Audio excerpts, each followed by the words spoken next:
Absolutely. I know. I know. So when it comes to your passion, and this is a big passion, you chase your platform. Hmm. Sounds like it's a passion, but also a purpose. What do you feel would look like? What do you feel that it'll look like for success for a person? Like a person, they enroll in it, and what is the end goal for a person who participate onto this platform? Yeah. So it's really a directory site. So the sole purpose is connection. So say that Carla was listed. I know you're also a life coach. So say you could have a profile saying about what you do as a life coach and who you like to serve, pricing, things like that. And if I thought that we were a good fit, then I'd reach out to you from there. So Chase Your doesn't actually host any of the courses or coaching programs. It serves as a connection point and would send the person then to your website or sales page to learn more. But what I hope Mhm. is that people can use it and find what they're looking for, whether that is how to sleep train your baby, like putting you into Mm. connection of people who do that. Maybe you are just starting on your entrepreneurial journey and you want to learn about email list building. Like these are the people who do that. And I know on social media, on Instagram and Facebook, you can get targeted in ads. And that's what happened to me as a consumer. But the thought process was, okay, well, is Mm. this person really the best fit for me? I don't know. I'm targeted in their ad, but there wasn't a place that I could go look, see if other people had worked with them, what they had to say, or who else taught on that subject matter. I And love that's, it. I I love hope it. to create like a place of honest feedback and kind of a one-stop shop for all online courses and coaching programs.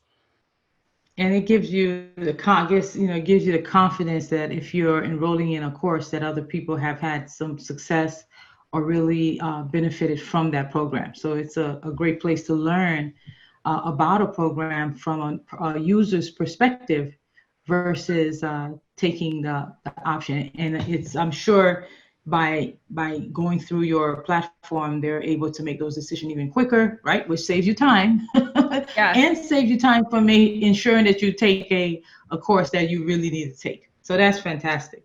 If you absolutely. had to, yes, if you had to share with the world 3 words that describes Savannah or what it is that you do or how you serve the world, could you come up with 3 words?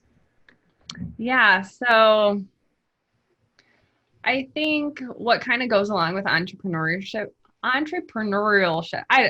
always butcher that word. Sorry, entrepreneurship is Mhm. an innate curiosity. So I think being Mm. curious, kind of questioning things has always been in my nature. Um, why do we do things a certain way? Is that really the best way? Could there be another way to do it? Which again, in my role in corporate America, probably wasn't always received as a positive, but I think it's definitely helped me as an entrepreneur. Hmm. Entrepreneur. Gosh, I'm sorry. You're good. You're good. You're good. So tough. Then I'm not sure if you have heard of a thing called human design, but it's kind of Yes. like zodiac. Have you? Okay. I'm a manifestor, and I just really resonated with that word because I truly connected with it. So if I'm really passionate about something, like I will make it happen. I'm going to manifest opportunities or solutions, things like that. So I think curious, manifestor, and then I'd have to go with either dreamer or potential, something that alludes to the possibilities of what could be in the future. I love the potential because you mentioned that earlier. But at the same time, you love to help others chase their dreams. Mm-hmm. So if you had to choose between being, helping others with their dreams or the word potential, which one do you find yourself, which one do you resonate with more? I think what lights me up about people chasing their dreams is the potential, because that they, in fulfilling, what they feel they're on this earth to do, that they are truly living out their full potential and how that can change their life. That's what gets me excited, is how someone can go from, kind of this mundane living for the weekends philosophy, which is where I was, to shifting, making these changes, and then just feeling fulfilled, content, and excited every day. Wow, that's awesome. And so if you had to share of how you serve the world, now that we've identified those top three ways that you identify yourself, what would you share with the world of how you serve others or how you serve women? I think in a nutshell, I inspire women to create the lives they love by connecting them with online educators or coaches who then can help them carry out and chase their dreams. I love that. Thanks. Wow, that's fantastic. And if you in closing, if you had to share a tip of how others to, chase their success or their dream, what would that one tip? What would be that one thing that you would share with someone else? I would say to start right now. And I know that sounds overwhelming, but that's not saying you need to have everything figured out right now. That's certainly not the case. Start by doing one small, achievable task, whether that's getting out a piece of paper and writing down what you really want to do so you can focus your energy to that. Or maybe it's taking one step forward, but start right now, because if you continue to tell yourself, oh, I can do it tomorrow, or I'm not ready, I'll do XYZ, um, it might pass you by before you know it. That's true. That's amazing.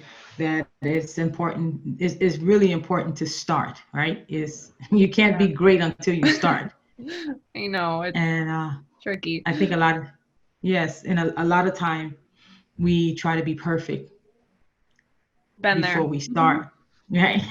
A former perfectionist, but many times it's just a matter of understanding. I had to shift it for myself, that it's not that you're chasing perfection, you may be chasing excellence. And once I switched it from perfection to excellence, it was a whole different ball game for me, because now I didn't have to be perfect.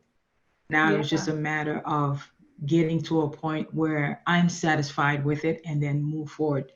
And if not, a lot of time people go through this analysis paralysis of building their dreams unless they have some type of an accountability partner like yourself to be able to come Hmm. alongside and help support them, or come onto the platform to help encourage them, so that they can see that, okay, others are getting success or others are loving this course and then moving forward. But a lot of times we stay so stuck that this has to be this way, that way, this way, and then before we know it, 3 years have gone by and nothing has been resolved. So Right. start is the great message to end with. And so, Mhm. well, Savannah, anything else you would love to share with us? I'll just add, I love that, chasing excellence versus perfection, because perfection my whole life has hung me up. So I'll use that tip myself. But your audience can find me. I mostly hang out on Instagram, at chase your two underscores, or at trendy hippie is more of my natural lifestyle motherhood gig. And I am on Facebook. I don't hang out there too much, but also chaseyour.com. You can go on and either add courses to the site that you have taken, or add your own course that you've created to the site. That is all free, like I said. And trendyhippie.com, and that's where you can find me. But I'm so grateful we got to connect. I always love chatting with you. I think it was a pleasure. Pleasure. It was amazing to just hear all the great things that you're doing for women, and for your family, and especially for your legacy with Jade. So, great, great time here with you. Thank you. Awesome. Thank you. Well, everyone, we just really enjoyed having Savannah here with us, and she really shared some great insights of to how do we need to look at time as a valuable process in how we build our lives, how we build our dream, but really gaining that freedom so that we can spend more time with family and our businesses. Until then, see you soon.